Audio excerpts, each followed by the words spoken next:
Bonsoir et soyez les bienvenus pour suivre avec nous ce journal dont voici les titres. 30 mariages ont été organisés dans le cadre de la 6e édition du mariage collectif. Dans l'actualité internationale, le retour progressif des familles à Khartoum après l'amélioration de la situation sécuritaire. Bonsoir à tous et nous ouvrons ce journal par la célébration de ces 30 mariages collectifs dans le cadre de la 6e édition du mariage collectif. L'événement s'est tenu au camp d'Oralé des gardes-côtes en partenariat avec l'UNFD, marquant une nouvelle étape dans l'engagement social de l'association. Fondée en 2021, l'association Aide au mariage vise à permettre à chaque jeune de concrétiser son désir de se marier et de fonder une famille malgré les défis économiques auxquels de nombreux couples sont confrontés aujourd'hui. À travers cette initiative, l'association œuvre pour alléger les charges financières liées au mariage, promouvoir également les valeurs de l'union, de la stabilité familiale et de renforcer la cohésion sociale. Cette cérémonie collective symbolise non seulement l'engagement des couples, mais aussi la force de la solidarité communautaire. Cette 6e édition du mariage collectif témoigne de la continuité, de l'impact positif des actions de l'association, rendu possible grâce au soutien des partenaires de toutes les personnes engagées pour cette noble cause. L'association Aide au mariage réaffirme ainsi sa volonté de poursuivre des actions en faveur des jeunes couples et invite les institutions partenaires bienfaiteurs à soutenir ces futures initiatives. gayan isdoortaa ehelku taama aroskooda aqal la seesa dhiga aslan iyo kabad la unka ubax udgoonana lagu daadiya allaylehe ammaan waad istaahishaa eebon ebon ebon ubaqaylesi ebon u adeegasi ebon inamiya gabdhaba ebon adeecasi ebon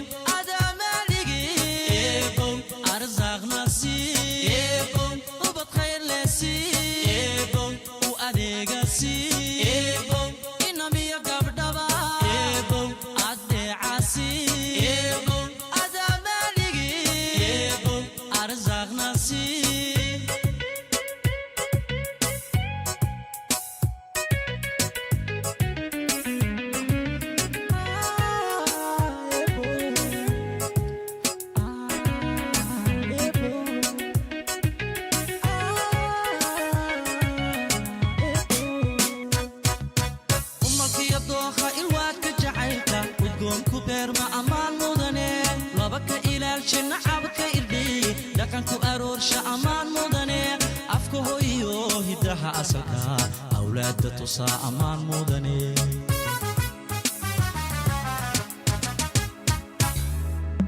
لابا أرميدا امتحان كجعيل وأتكستبا أمان مدني أبابل كقور كنورال استريح لي لابا يؤهاتا أمان مدني لابا أبتكودك وأباب شؤون إسلامي مباري أمان مدني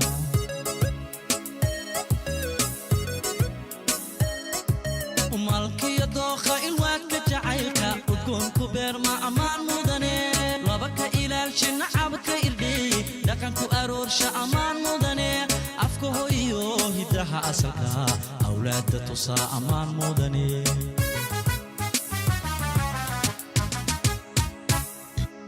لابا أرميدا امتحان كجعيل وأتكستبا أمان مدني أبابلك قورك نورال استريح لي لابا يؤهاتا أمان مدني لابا أبتكودك وأباب شؤون إسلامي مباري أمان مدني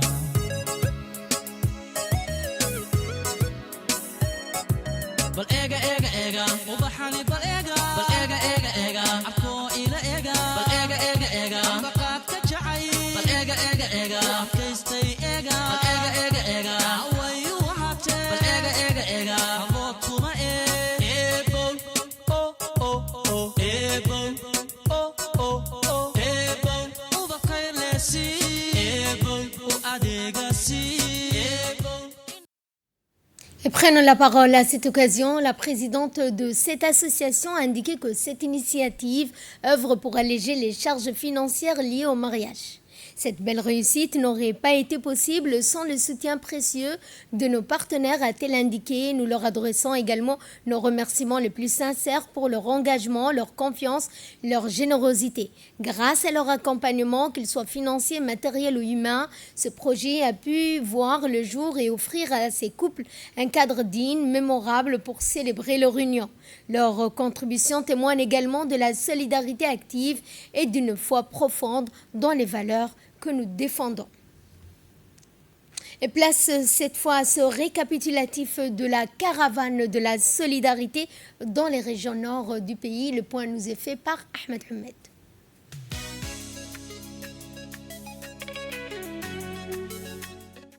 La caravane de la solidarité a officiellement démarré le dimanche 1er février 2026 dans la localité d'El Elilada, dans la région d'Obok, marquant ainsi une nouvelle étape de l'action de proximité en faveur des populations des zones reculées. Cette caravane de solidarité, organisée chaque année par le ministère des Affaires sociales et des Solidarités, a été officiellement lancée par le président de la République le 29 janvier 2026. Sur place, la ministre Ouloufa a visité le poste de santé de la sous-préfecture d'El Elilada et a inauguré également la fontaine d'eau, une extension supplémentaire du réservoir d'eau qui alimente le village. Cette première étape permettra de prendre connaissance de l'état d'avancement des activités en matière d'autonomisation, notamment les caisses de solidarité, ainsi que la mise en service de 3 infrastructures sociales contribuant directement à l'amélioration des conditions de vie des habitants.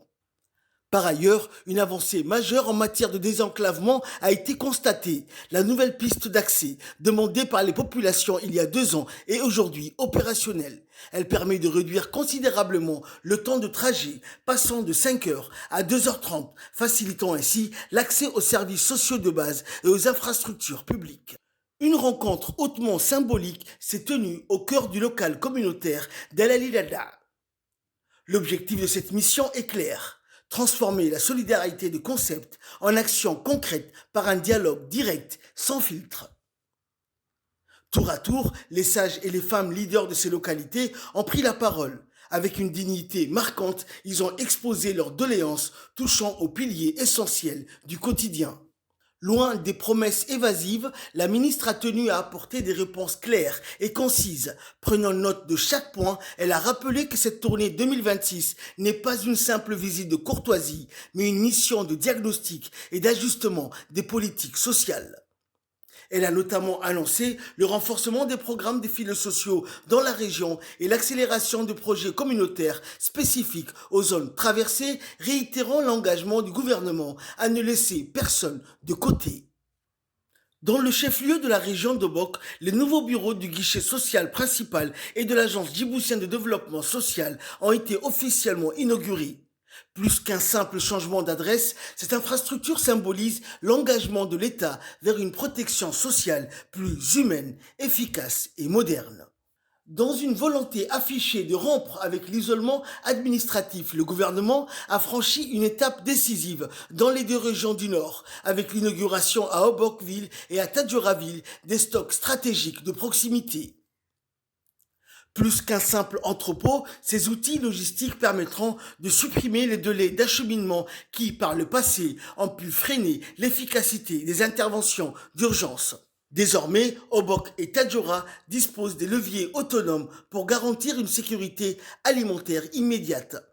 Ces infrastructures permettent de passer d'une logique de réaction centralisée à une stratégie de résilience territoriale. Au-delà de l'aspect technique, ces actes portent une symbolique forte, celle d'une administration qui ne se contente plus d'attendre le citoyen dans des bureaux lointains, mais qui va au-devant de ses besoins. Autre événement marquant, les groupements d'entraide par affinité, les GEA, piliers de l'économie sociale et solidaire, ont une nouvelle fois prouvé leur efficacité. Ces structures permettent à des femmes de mettre en commun leurs ressources et leurs compétences pour briser le cycle de la dépendance économique. Les cérémonies de distinction présidées par les hauts responsables du ministère, avec à leur tête la ministre des Affaires sociales et de Solidarité, Ouloufa Ismaïl Abdo, visaient à récompenser les parcours exemplaires de ces femmes qui, malgré les défis, ont su transformer des micro-initiatives en véritables leviers de croissance. Cérémonie marquée par la remise de prix d'excellence, distinction des groupements ayant affiché les meilleurs taux de pérennité et d'innovation, et soutien technique avec la réaffirmation de l'engagement du MAS à poursuivre l'accompagnement en formation et en accès au microcrédit. Au-delà du symbole, cette distinction s'inscrit dans une vision à long terme. L'objectif affiché par le gouvernement est clair: faire en sorte que chaque femme, à travers les GEA, puisse devenir une entrepreneuse capable de générer des revenus stables pour son foyer et de contribuer activement au développement de sa région. Dernière étape de la tournée de la ministre des Affaires sociales et de Solidarité dans le Nord, la sous-préfecture de Dorra, la plus vaste et la plus peuplée de la région. La ministre des Affaires sociales et de Solidarité, Ouloufa Ismaïl Abdo, y a mené une visite de terrain capitale, marquée par une volonté affichée de proximité et d'écoute active. Pour ce déplacement dans cette zone stratégique, la ministre était accompagnée d'une délégation de haut niveau. Ainsi, à Dorra, le dialogue direct avec la communauté était au cœur de ce déplacement. L'exercice de recueil des doléances a porté sur plusieurs points névralgiques, comme le renforcement des infrastructures de santé de proximité ou encore le soutien à l'autonomie économique des ménages vulnérables. Face à l'Assemblée, la ministre a pris note des urgences exprimées. Fidèle à l'esprit de la semaine de la solidarité, Ouloufa Ismaïl a rassuré la population de Dorra en leur promettant que le nécessaire sera fait pour améliorer leurs conditions de vie. Également, durant cette importante rencontre, les groupements des CGC, les comités de gestion communautaires, ont été félicités et encouragés par la ministre Ouloufa qui leur a assuré son soutien et celui du gouvernement. À leur tour, ces groupements de femmes très actives ont exprimé leur reconnaissance et ont assuré la ministre de soutenir le président de la République et son gouvernement dans leur lutte contre la pauvreté et la précarité. Ces femmes ont clairement exprimé leur adhésion totale à la politique du président Ismaël Omar Guelleh qui œuvre sans relâche à leur bien-être et lui ont manifesté leur soutien total.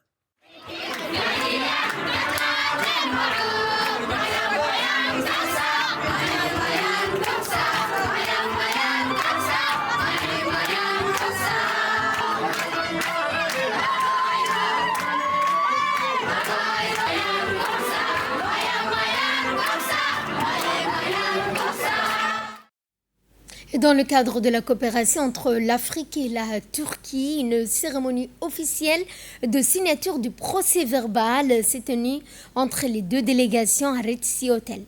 Cette rencontre de haut niveau s'est déroulée en présence du ministre des Transports ainsi que des directeurs, des représentants de deux parties africaines et turques. La signature de ce procès-verbal marque une étape importante dans le développement des relations de partenariat entre l'Afrique et la Turquie et ouvre également de nouvelles perspectives de collaboration dans plusieurs domaines tels que le transport.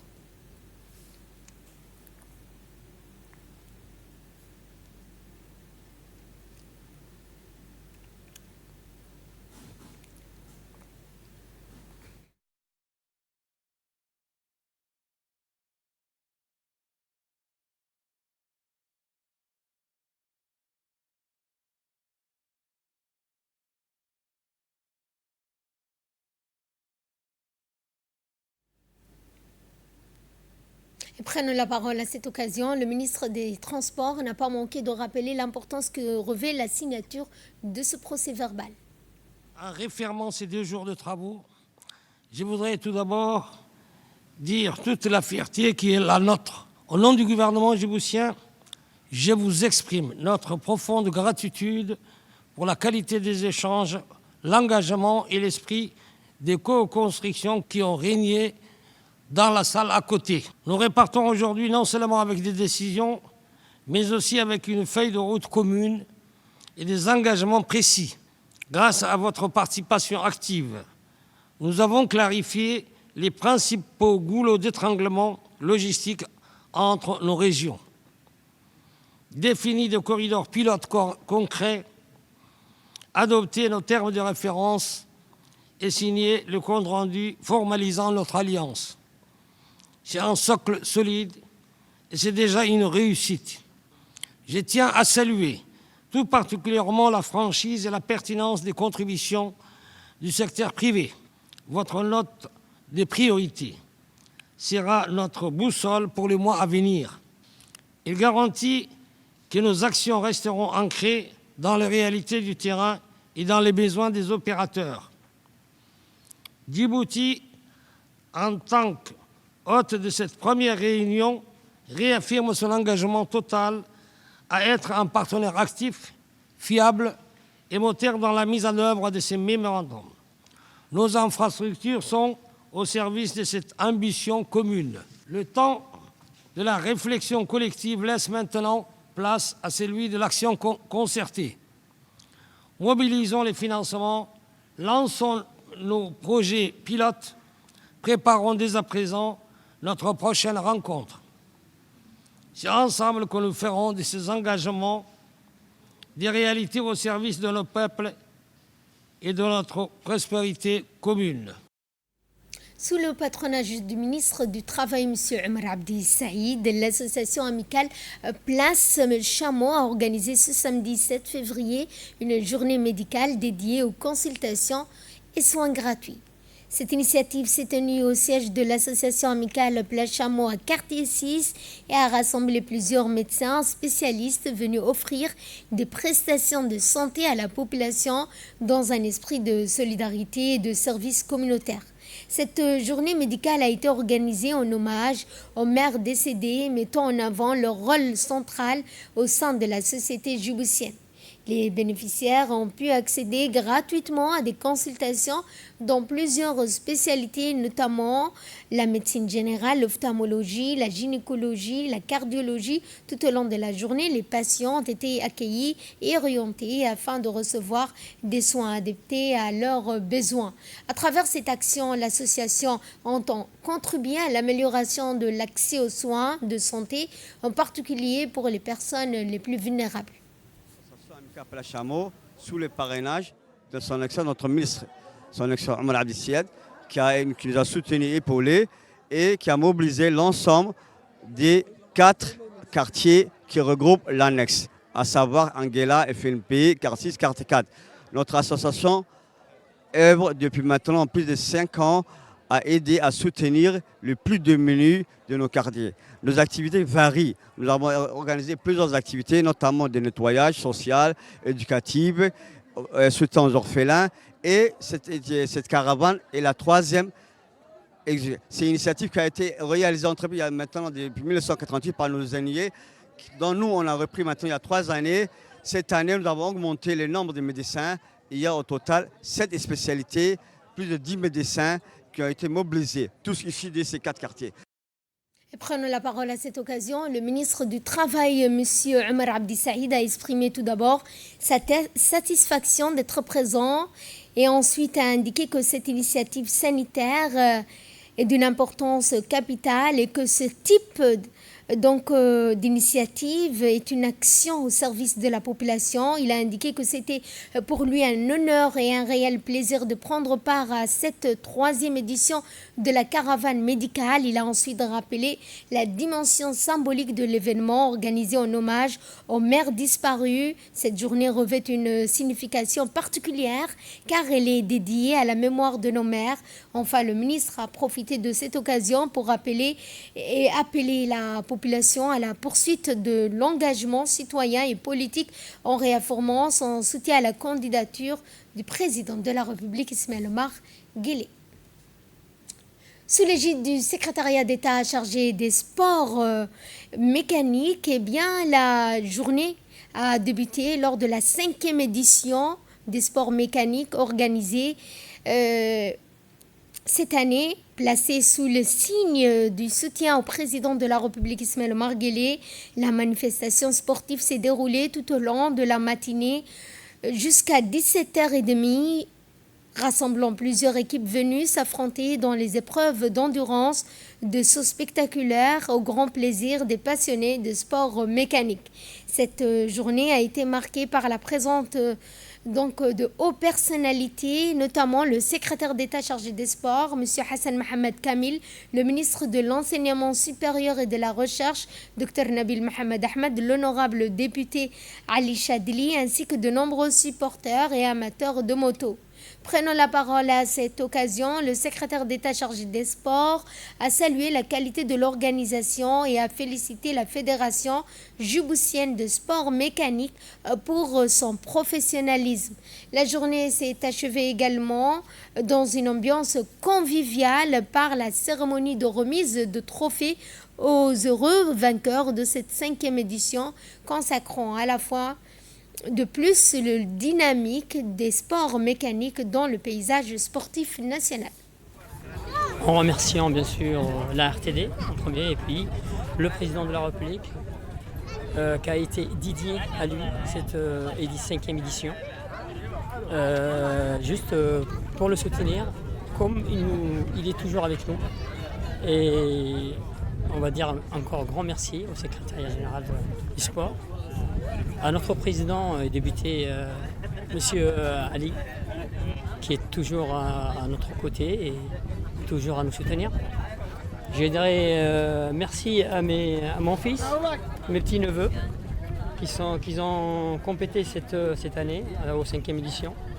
Et ça a été bien passé. Je remercie tout le monde. Et vive la République de Djibouti, vive IOG, on est toujours à tout soutien. Et à l'issue de cette 5e édition, le secrétaire d'État chargé des sports, Hassan Mohamed Kamil, s'est exprimé au micro de la RTD. On se trouve à Douda, le nouveau site des activités de moto. Les activités ont changé aussi en fonction des activités que le président de la fédération fait. Aujourd'hui, ils ont opté pour une endurance. Ça veut dire une course qui va débuter et qui va s'arrêter 4 heures à 5 heures après. Donc les plus endurants ont gagné.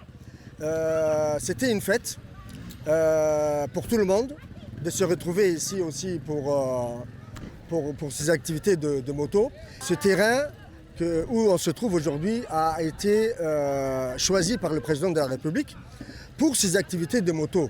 Facile d'organiser ce genre d'activités, ça demande énormément de matériel, les motos coûtent cher aussi. Alhamdoulilah, on n'a pas des dégâts aussi importants à signaler. Il faut souligner aussi que cette activité est dédiée dans la continuité du soutien du président de la République, parce que sincèrement aujourd'hui, si le sport rayonne, c'est aussi grâce au président de la République, parce qu'il ne ménage aucun effort pour nous aider, pour nous conseiller, pour nous accompagner dans tout ce que nous faisons.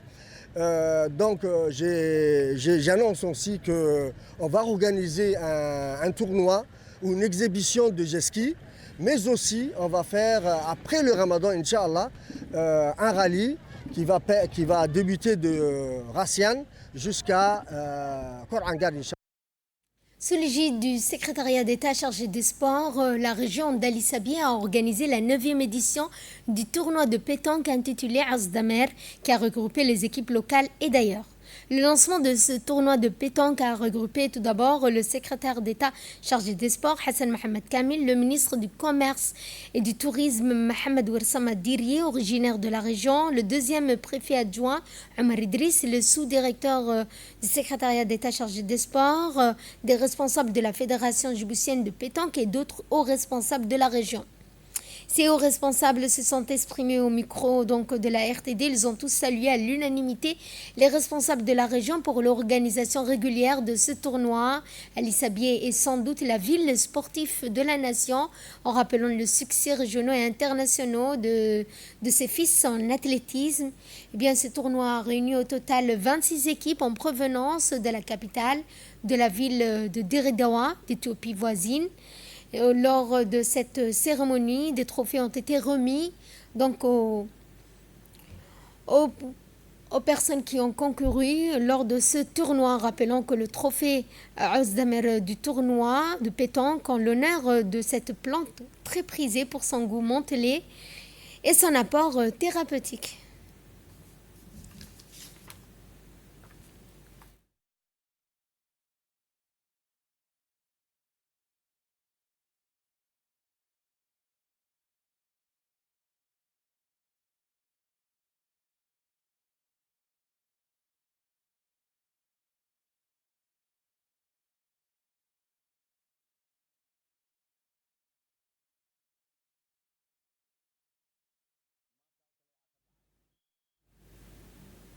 Également dans l'actualité, il y a ce versement du troisième lot d'archives définitives de l'Assemblée nationale.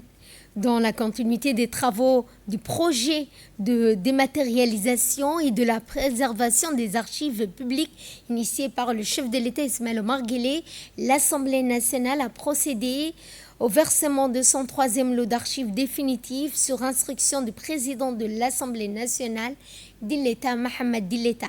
Sous la conduite du secrétaire général de l'Assemblée, la direction de la documentation de l'expertise technique ainsi que son directeur, Mohamed Suleiman, ont effectué des versements de près de 400 textes de loi de département de la bibliothèque et des archives nationales.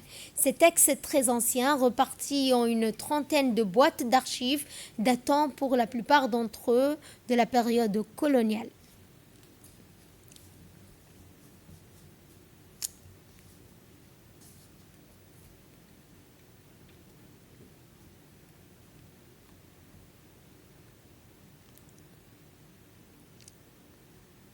Et nous allons à Tadjoura à l'issue du festival culturel. Une conférence débat consacrée à l'entrepreneuriat s'est tenue ce vendredi à l'hôtel Gadilé.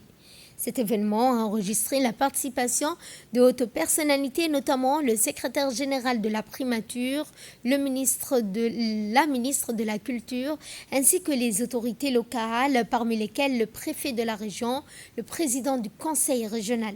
Les différents panélistes ont abordé plusieurs thématiques majeures liées au développement de l'entrepreneuriat, mettant en lumière les opportunités, les défis et les mécanismes d'accompagnement nécessaires à la promotion de l'initiative privée, en particulier chez les jeunes. Les échanges ont été jugés constructifs, enrichissants, valorisant également un dialogue ouvert entre les intervenants et le public. La jeunesse a d'ailleurs répondu présent, témoignant d'un fort intérêt pour les questions liées à l'entrepreneuriat et au développement économique local. Cette conférence débat s'inscrit dans une dynamique de sensibilisation, d'encouragement à l'esprit entrepreneurial. Comme vous le savez, c'est récurrent dans toute la République de Djibouti, mais je dirais plus particulièrement à Tadjoura, qui ne manque pas de ressources et de potentialités. Tadjoura, comme vous savez, avec l'arrière-pays propice à l'agriculture et à l'élevage, la mer propice à la pêche et toute autre activité qui peut générer des emplois pour la jeunesse tadjourienne. Si on veut s'en sortir, on s'en sort. L'entrepreneuriat, l'État a mis tous les moyens. En étant au conseil régional, je sais le nombre de formations qu'il y a eu pour ça. Mais l'entrepreneuriat, d'abord, c'est celui qui veut entreprendre. Si les jeunes veulent entreprendre, je crois que les moyens peuvent se trouver aussi bien au niveau de l'État et aussi bien au niveau de nos partenaires financiers et techniques qui sont présents ici, que je vois. Le secrétaire général de la primature est également intervenu lors de cette occasion. Nous vous proposons de suivre un extrait de son intervention. Si nous vous demandons aujourd'hui d'oser l'entrepreneuriat, c'est parce que le gouvernement, sous l'impulsion de son Excellence le Président de la République, a préparé le terrain. Les régions du Nord sont aujourd'hui dotées d'importantes infrastructures et offrent d'innombrables opportunités. Comme le soulignait le président du conseil régional, M. Omar Hussein, tout à l'heure, le port de Tadjoura est depuis quelque temps en plein essor et crée de nombreuses activités, tant informelles que formelles. La route Tadjoura-Balho, véritable corridor de développement, facilite plus que jamais la circulation des biens et des personnes vers l'arrière-pays et vers les pays riverains. 2 ferries desservent régulièrement les régions de Tadjoura et d'Obok. L'installation de la CNSS et de plusieurs banques de la place installées dans le chef-lieu témoigne par ailleurs de la volonté du gouvernement de rapprocher les services essentiels des populations. Toutes ces réalisations sont des outils mis à votre disposition. Ce sont des leviers sur lesquels vous devez vous appuyer pour bâtir vos projets. Mesdames et messieurs, distingués invités, le gouvernement a consenti, comme vous le savez, des efforts colossaux pour former notre jeunesse tout au long de ces 2 dernières décennies. Aujourd'hui, nos jeunes enseignants, médecins ou ingénieurs servent avec dévouement dans la fonction publique et c'est une fierté pour nous tous. Cependant, soyons lucides. La fonction publique ne peut être l'unique horizon des jeunes diplômés. Elle en est le socle, mais c'est l'économie privée qui doit en être le moteur. Chers jeunes, pour réduire durablement le chômage, il est impératif que vous deveniez aussi les architectes de votre propre destin, car avec toutes les infrastructures que j'évoquais tout à l'heure, tout est réuni pour votre réussite et les possibilités sont immenses.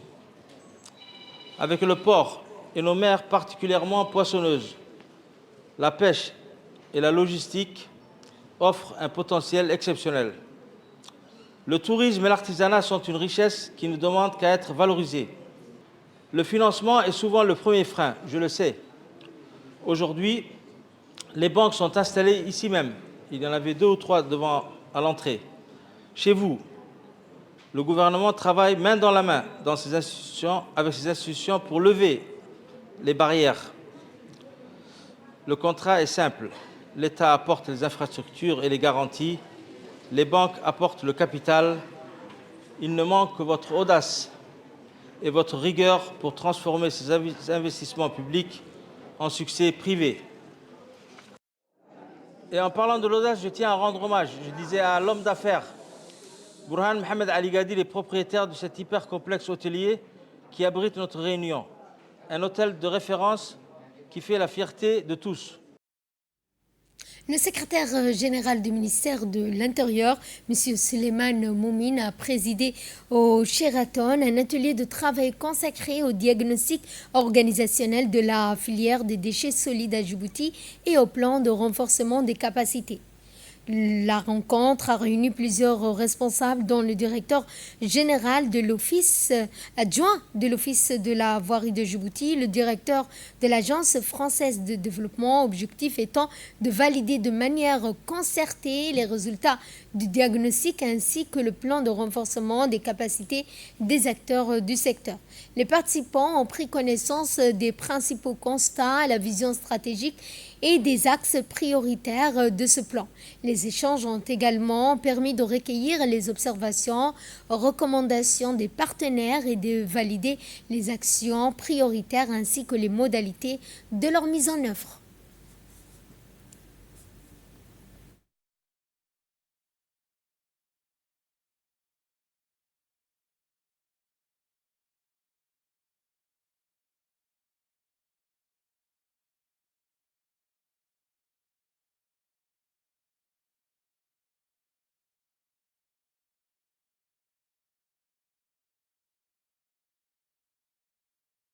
La gestion des déchets solides constitue aujourd'hui un enjeu stratégique pour Djibouti. Elle touche directement à la santé publique, à la protection de l'environnement, à l'attractivité urbaine, mais aussi à la création d'emplois et au développement durable. face à l'urbanisation croissante, à l'augmentation des volumes des déchets et à la diversification de leur nature, il devient impératif de renforcer l'efficacité, la cohérence et la gouvernance de l'ensemble de la filière. C'est dans ce contexte que s'inscrit le présent atelier. Son objectif est clair, poser un diagnostic organisationnel approfondi de la filière des déchets solides. Lancement de la deuxième édition de l'Olympiade des mathématiques qui a eu lieu à la faculté d'ingénieurs de l'Université de Djibouti. Cette compétition a été organisée par l'association Adamat et l'AMO. Cette Olympiade a rassemblé au total 600 élèves, des étudiants issus de tous les niveaux scolaires et de tout le pays.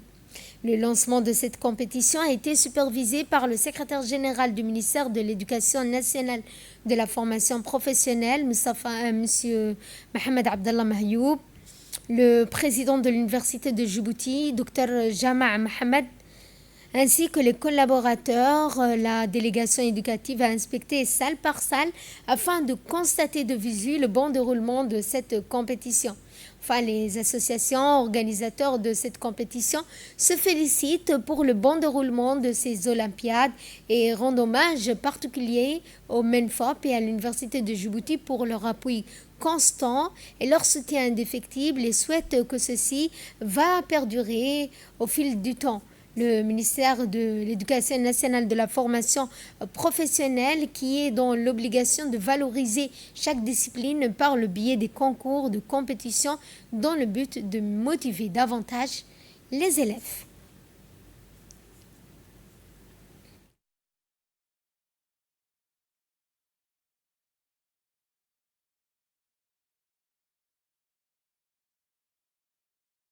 Je viens de l'école d'excellence.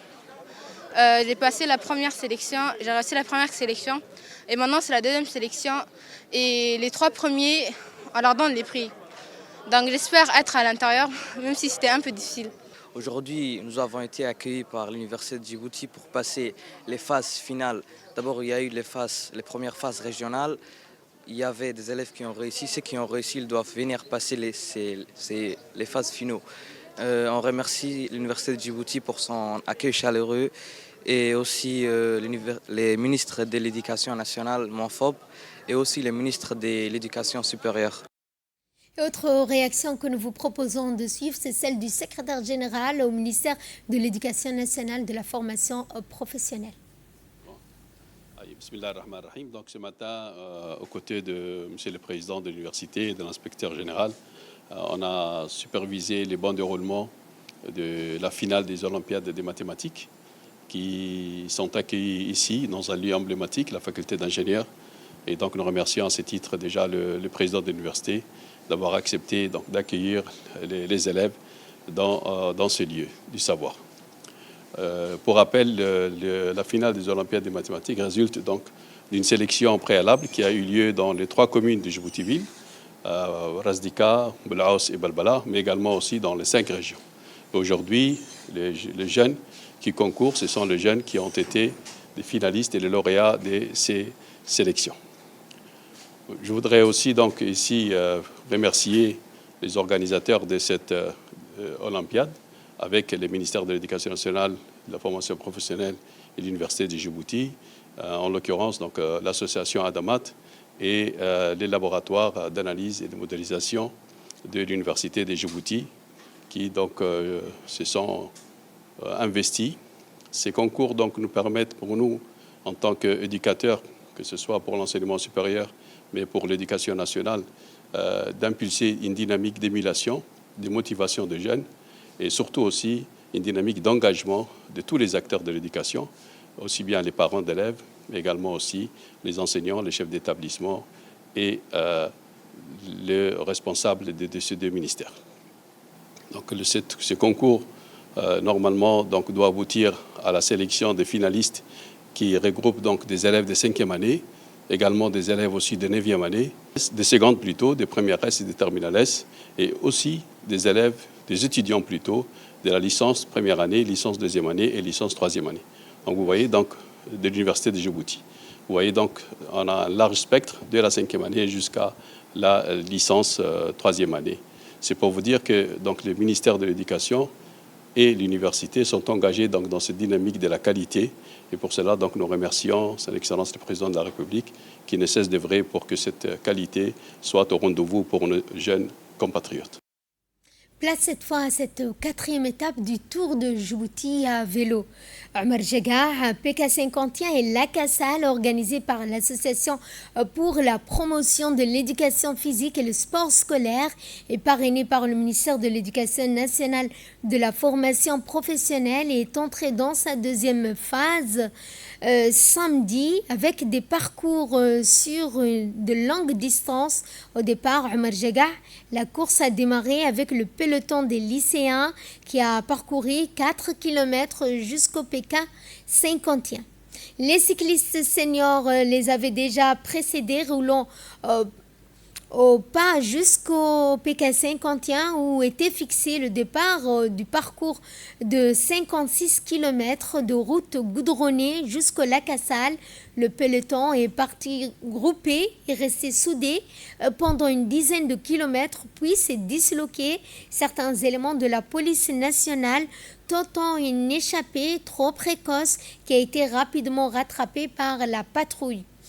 C'est également donc lors de cette journée que tout au bout des 20 km que le groupe s'est dissoudé. Les champions de la garde républicaine des FDJ, seuls en tête, loin devant le reste du peloton, et tirés sur plusieurs dizaines de kilomètres. Puis des groupes de 4 à 5 coureurs se sont formés en tête de course, les différentes écuries pédalant dans une fausse solidarité et partageant également cette joyeuse symbiose cachée pas mal d'appétit des uns et des autres en attendant de s'élancer dans le sprint final sur les 10 derniers kilomètres.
Dans le reste de l'actualité, une pièce de théâtre intitulée Héritage en danger, soutenue par l'OIF pour sensibiliser à la protection de l'environnement, s'est tenue au siège de l'Organisation internationale de la francophonie. C'est la première représentation théâtrale de Madame Aïcha Mohamed Roblé, portée par la troupe de théâtre La Voix de l'Est. Cette création s'inscrit dans une démarche de sensibilisation à la protection de l'environnement, mettant en lumière des enjeux majeurs tels que la préservation des ressources en eau, la propreté des espaces publics et la responsabilité citoyenne face aux défis environnementaux. À travers les personnages de Ali et de Fatih, deux jeunes activistes engagés, la pièce donne la voix aux préoccupations d'une jeunesse confrontée aux conséquences du dérèglement climatique. Inquiet face aux dangers qui menacent l'environnement,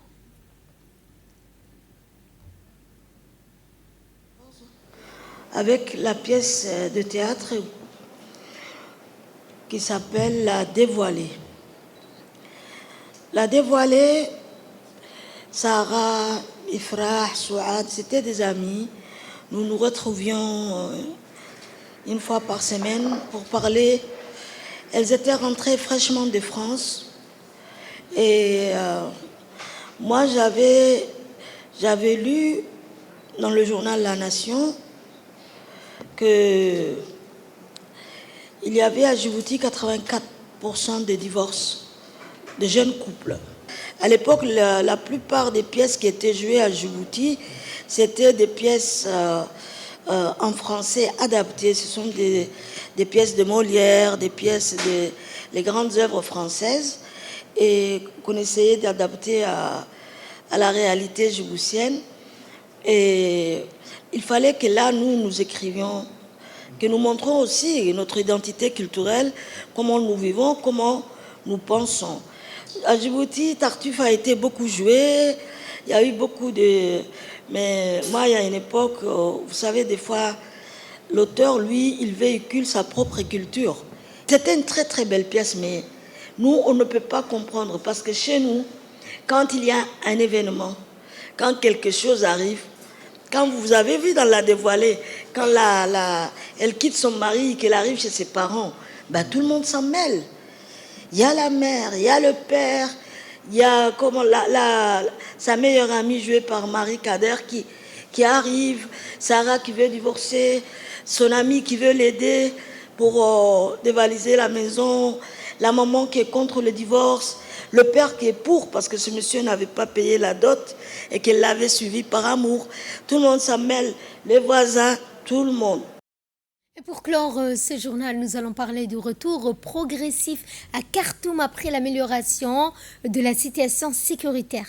Près de 10 mois après le rétablissement du contrôle de l'armée soudanaise sur Khartoum et la fin de la présence des forces de soutien rapide, d'anciens habitants commencent progressivement à regagner la ville à la ferveur d'une amélioration notable de la situation sécuritaire.